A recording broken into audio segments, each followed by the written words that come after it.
네, 오늘은 레위기 17장에서 중요한 타이틀이죠. 성경을 관통하는 붉은 줄, 주홍색 실이라고 하는 제목으로 말씀을 전합니다. 창세기부터 요한계시록에 이르기까지 성경은 붉은 줄로서 이어지고 있습니다. 오늘 본문에서는 육체의 생명이 피에 있음이라 내가 이를 너희에게 주어 제단에 뿌려 너희의 생명을 위하여 속죄하게 하였나니 생명이 피에 있으므로 피가 죄를 속하였느니라. 우리 크리스찬의 신앙을 얘기할 때 피를 빼놓고는 얘기할 수 없는 특수성을 우리 신앙이 가지고 있습니다. 옛날에 태초에 하나님께서 우주 만물을 창조하셨습니다. 창조하시면서 사람을 창조하셨을 뿐만 아니라 천군 천사, 모든 하늘의 천사들까지도 창조하시는 가운데 그 가운데 루시퍼라고 하는 아침의 아들 계명성이라고 하는 천사까지 하나님이 지어 놓으셨습니다. 그런데 이 계명성은 자기가 잘난 것을 의식하면서 하나님처럼 되기 위해서 도전을 하다가 결국은 타락을 하고 쫓겨나 버리고 말았습니다. 그런 과정에 계시록 12장에 보면은 천국에 전쟁이 있었습니다. 하나님을 대항해서 싸워서 이길 수가 있겠습니까? 패하면서 쫓겨나면서 그의 천사들까지 포함해서 3분의 1의 천사가 쫓겨나면서 이 땅으로 내려왔습니다. 루시퍼가 그 가운데 있었고 루시퍼의 타락이 온 세계를 타락시키는 이렇게 어둡게 만드는 놀라운 역사를 계속 일으키고 있습니다. 이것이 오늘 세상인데요. 하나님께서 세상을 다 지으시고 하늘과 땅과 별들과 그 안에 모든 물질들을 다 지어놓고 보니까 하나님이 자신과 더불어 교제할 수 있는 그런 대상이 없는 거예요. 그랬을 때 나와 더불어 나와 비슷한 형상으로 내가 교통을 할 수 있는 그런 생물들을 만들어야 되겠다. 그래서 하나님께서 만드시게 된 것이 그 하나님의 형상을 따라서 곧 사람을 만드셨고 곧 남자와 여자로 만드셨습니다.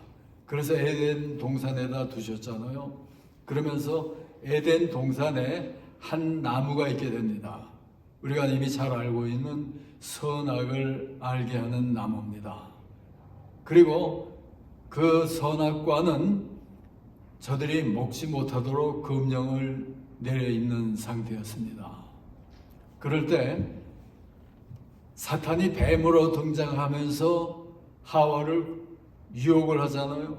유혹을 해서 그 선악과를 따먹도록 배신을 하고 일어나도록 만들었고 자기 아내인 하와가 그런 일을 하고 나니까 자기 아내를 따라가지 않을 수가 없잖아요. 그렇게 해서 아담이 선악과를 따먹음으로 말미암아 이 두 부부가 하나님을 정면으로 대결하면서 일어난 것이 에덴 동산에서의 일이었습니다. 이게 바로 인간의 타락입니다. 이렇게 하나님의 명령을 거역을 하고 그런 일이 일어난 다음에 가만히 보니까 자신들이 다 옷을 벗고 있는 부끄러운 모습을 깨닫게 된 거예요. 그러다 보니까 그걸 가려야 되잖아요. 가리기 위해서 무화과 잎을 엮어서 몸을 가리고 있었습니다. 죄를 범한 후에 일어난 일이었습니다. 하나님께서 동산에 오셔서 아담과 하와를 찾습니다. 근데 보이지가 않는 거예요.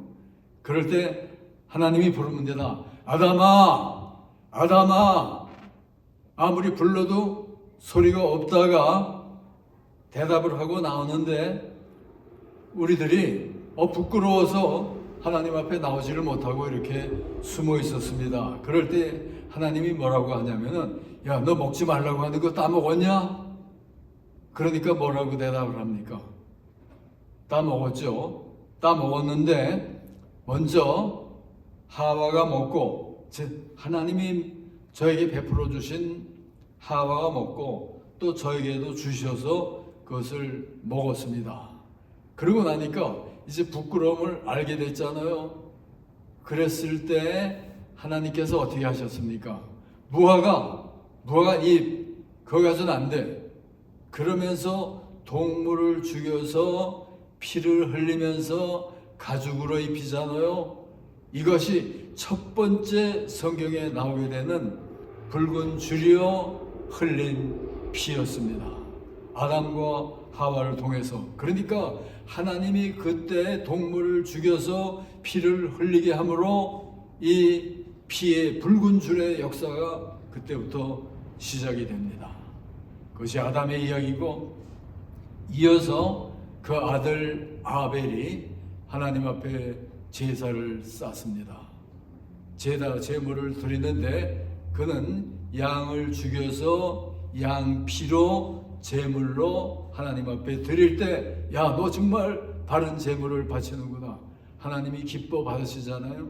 그랬을 때 가인은 그거를 너무나도 못마땅하게 생각하고 또 자기가 드린 거는 하나님이 영접을 하지 않잖아요. 그랬을 때 가인이 아벨을 죽입니다.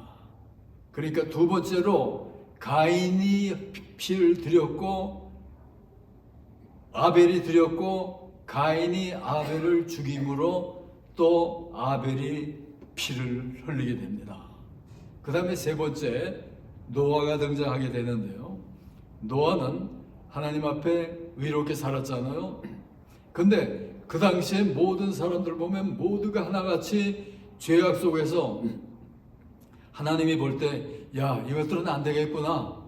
저 정도로 심하게 다 죄악에 빠져 있으니까 저들을 다 없애버리는 수밖에 없겠구나 하는 것이 하나님의 생각이었어요. 근데 그 중에 하나, 노아 가정은 의로운 삶을 살고 있잖아요. 그러다 보니까, 야, 네가 방주를 만들어. 방주를 만들고 부정한 짐승들 2마리씩, 그리고 정결한 짐승 7마리씩 다 모으고, 자, 구원을 할 수 있는 그런 길을 마련하자. 그래가지고 방주를 120년이라고 하는 긴 세월을 들여서 만들고, 그런 다음에 홍수가 나고, 그러면서 모든 생물이 다 죽고, 그런 다음에 물이 다 가라앉고, 그러면서 방주에서 나오면서 노아가 한 일이 뭔지 아세요? 역시 양을 잡아서 피를 흘리면서 하나님 앞에 제사를 드렸습니다. 그러니까 끊임없이 성도의 삶 속에서는 피의 제사가 하나님 앞에 올려지는 겁니다. 그 다음에는 아브라함입니다. 하나님이 선택한 아들 아브라함에게 하나님이 하루는 나타나셔서, 내가 100세나 돼서 얻은 그 아들 이삭 있지 않냐?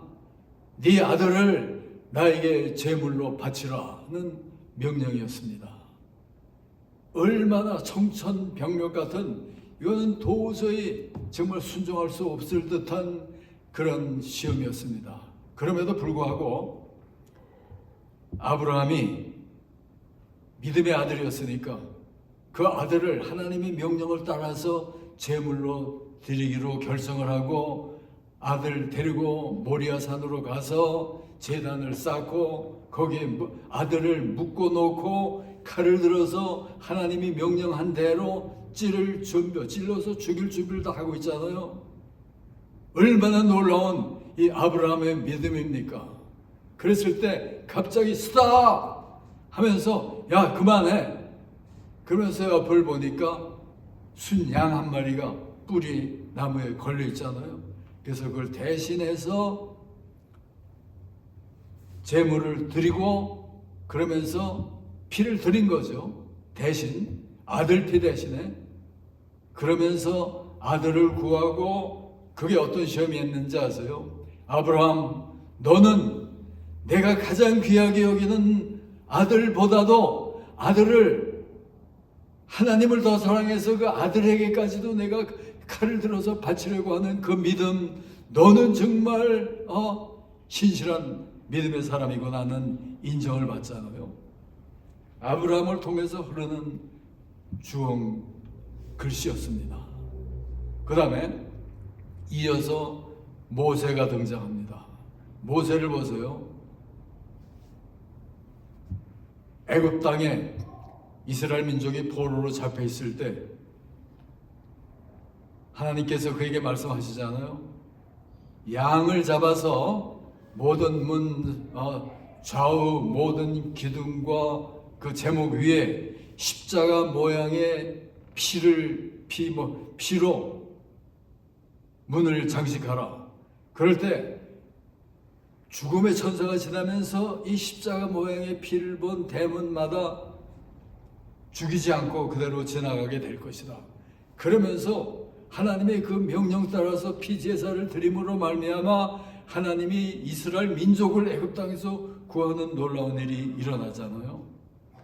그는 이스라엘 역사 속에 너무나도 커다란 일이었고 오늘까지도 그날을 뭐라고 부르는지 아세요? 속죄일이라고 부르고 지금 여기에 영어권 사회에서 유대인들이 염키푸어라고 하는 거 속죄일을 히브리 말로 염키푸어라고 그러거든요. 염키푸어라고 하는 건 너무나 놀라운 축제일로 지금까지 거행이 되고 있습니다.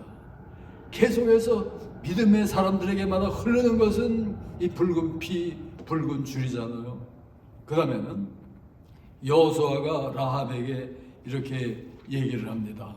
이제 주님이 여리고성을 무너뜨리고 그 성 사람들을 다 멸할 텐데 라합, 당신이 정말 놀라운 아름다운 일을 했으니까 붉은 줄을 창문에 내려 걸으세요. 그러면은 그 집은 살려줄 겁니다. 여호수아의 말대로 그가 들으면서 그 붉은 줄을 보고 다른 사람 다 멸망할 때 그가 구출을 받잖아요. 붉은 실이 그를 구했습니다. 끊임없이 흐르는 붉은 줄입니다. 그 다음에 다윗입니다. 다윗은 믿음의 사람이죠. 너무나도 놀라운 위대한 믿음의 용장 왕이었습니다. 그렇지만은 그가 성장을 해오면서 때로 유혹에 넘어진 때가 여러 차례 있었잖아요. 죄악으로 떨어진 때가 있었습니다. 그것이 바로 사무엘 하에 나오는 불순종의 죄를 범했을 때 인구조사를 하고 하나님의 뜻을 거리고 그러다가 자기 백성 몇만이 그냥 죽는 일이 그런 형벌이 그 땅에 이르게 되잖아요.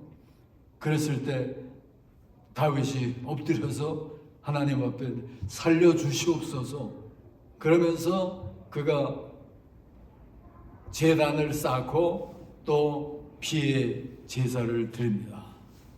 그런데 피의 제사를 드리는데 그 드린 장소가 어딘지 아세요? 모리아 산이잖아요.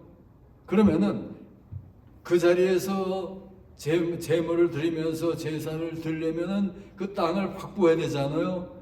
그 땅 주인이 아라우나라고 하는 사람이었는데 왕이 그걸 원하니까 내가 이 땅을 당신에게 그냥 드리겠습니다.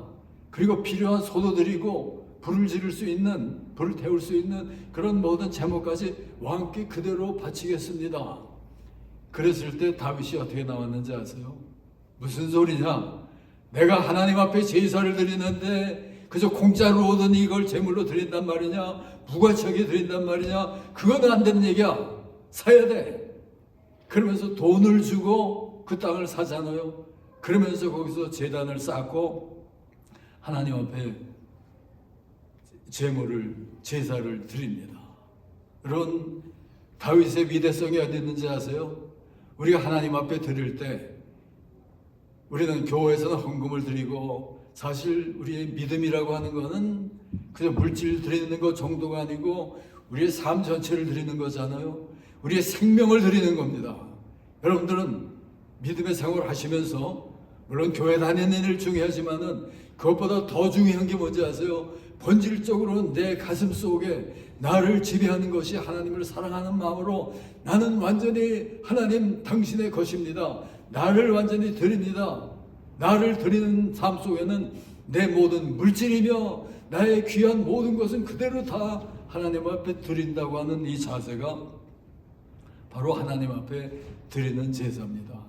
로마서 12장에 내 몸을 사한 제사로 드리라고 그랬잖아요. 전체를 드리는 게 제사예요. 그러니까 여러분, 우리가 그런 것의 한 표현으로서 물질을 드리고 헌금을 하잖아요. 헌금이 뭔지 아세요?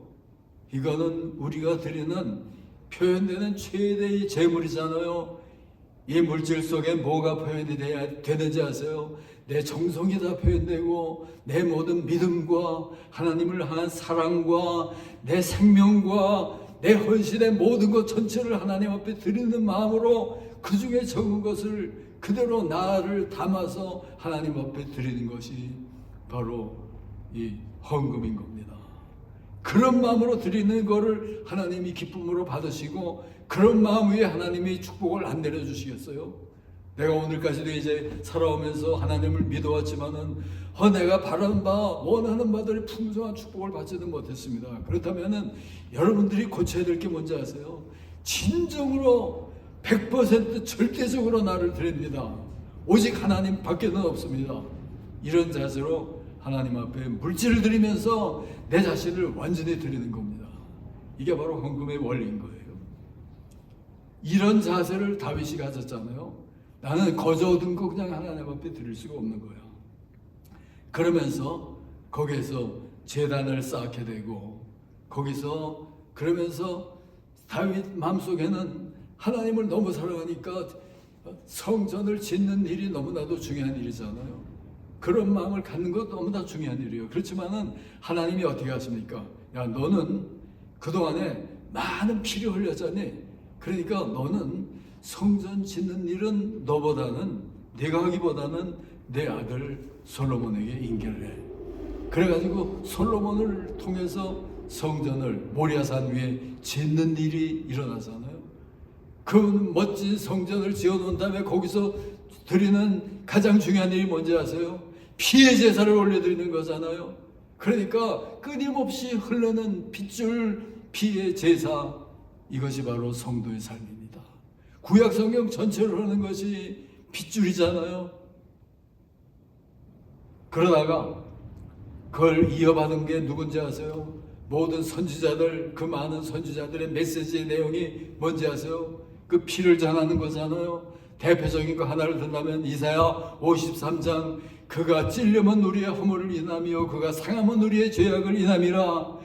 그가 징계를 받음으로 우리가 화평을 누리고 그가 채찍에 맞음으로 우리가 나음을 입었도다. 우리는 다 양 같아서 그릇 행하여 제 길로 갔거늘 여호와께서는 우리의 모든 죄를 그에게 담당시켰더라. 여러분, 이게 얼마나 중요한 얘기인지 아세요? 인류의 모든 죄를 바로 그 예수 그리스도 그 위에 다 담당을 시킨 것이 하나님의 계획 속에서 이루어진 일이잖아요. 그러니까 예수를 믿는다고 하는 거 어느 한 사람 위대한 인물을 믿는 게 아니고, 하나님이 사명을 주어서 모든 세상 죄를 그에게 다 엎어 씌워 놨을 때 그 죄짐을 완전히 전 인류를 위해서 자신이 생명 들여 피 흘리고 죽으심으로 해결하신 것이 바로 예수께서 하신 일이잖아요. 이게 바로 우리 크리스찬 신앙의 핵심이잖아요. 본질이잖아요. 이것이 바로 우리의 구원을 이루었고 전 세계의 구원을 이룬 것이 바로 이 일이잖아요. 피를 흘리면서 대신해서 죽으셨습니다.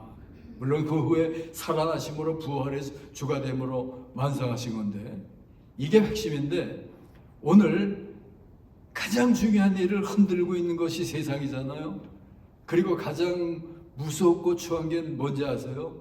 예수 이름을 가진 많은 사람들이 이거를 흔들고 있잖아요. 여러분, 알버트 슈바이처 하게 되면은 너무나도 존경받는 위대한 인물이잖아요. 선교를 하고 뭐 많은 위대한 일을 했으니까 알버트 슈바이처. 근데 그가 무슨 책을 썼는지 아세요? The Quest for Historical Jesus. 역사적 예수 연구라고 하는 책을 쓰고 그는 성경을 비판적으로 보는 독일 합리주의적인 그런 사상의 한 대표적인 인물로서 인간적으로 유명해지기는 했지만은 신앙을 완전히 부셔버리는 인물이었잖아요. 여러분 모르셨어요? 슈바이처가 위대한 인물이 신앙을 완전히 부셔버린 거? 그러니까 인간 예수를 찾다가 그 결론이 뭔지 아세요? 예수 그리스도는 이 땅에 하나님 나라를 건설하기 위해서 와서 그저 고난당하고 피 흘리고 죽음으로 그의 모든 사역은 실패로 끝나버리고 말았다. 이게 바로 슈바이처가 한 얘기예요. 그 유명한 인물이 그런 얘기를 하니까 사람들이 현혹되지 않겠어요?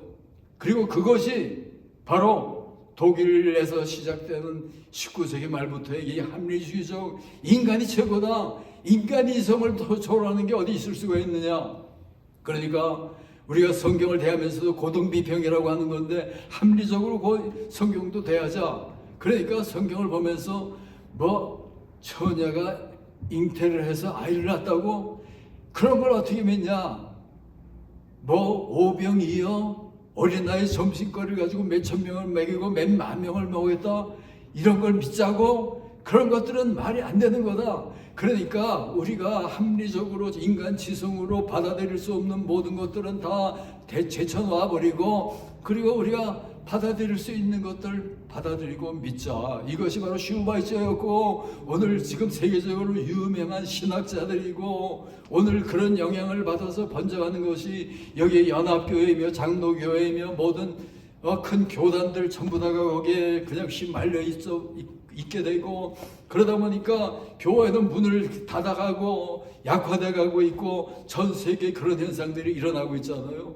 사람들이 그렇게 위대한 인물들이 그렇게 보니까 그게 정상이구나, 이런 비정상을 정상으로 보고 교회를 파괴하는 그런 짓들을 오히려 정상으로 보면서 그를 수긍하다 보니까 결국은 오늘의 이 무너져가는 기독교 문 닫는 교회로 돼버리고 마는 게 우리의 실정이잖아요. 이사야의 얘기대로 그가 찔림은 우리의 허물을 인하며 그가 상함은 우리의 죄악을 인함이라. 그가 징계를 받음으로 우리가 평화를 누리고 그가 채찍에 맞음으로 우리가 나음을 입었도다. 예수 그리스도의 피 흘림과 이 고통 속에 인간의 모든 죄 사함과 회복과 질병 치료와 인간의 근본적인 모든 치료가, 모든 요구가 다 완성이 되는 것이 바로 이 피 흘림 속에 드러나는 일이잖아요. 여러분, 예수님께서 오시기 전 7세기 전에 스가랴라고 하는 선지자가 있었습니다. 그는 뭐라고 얘기했는지 아세요? 그의 스가랴 13장 6절에 보면 당신 손에 이 상처가 뭡니까? 주님을 향한 질문이에요. 그럴 때 내가 내 백성의 집에서, 내 친구의 집에서 입은 상처라.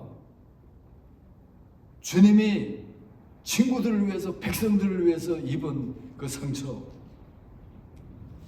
이것이 바로 성경에 흐르는 붉은 피입니다.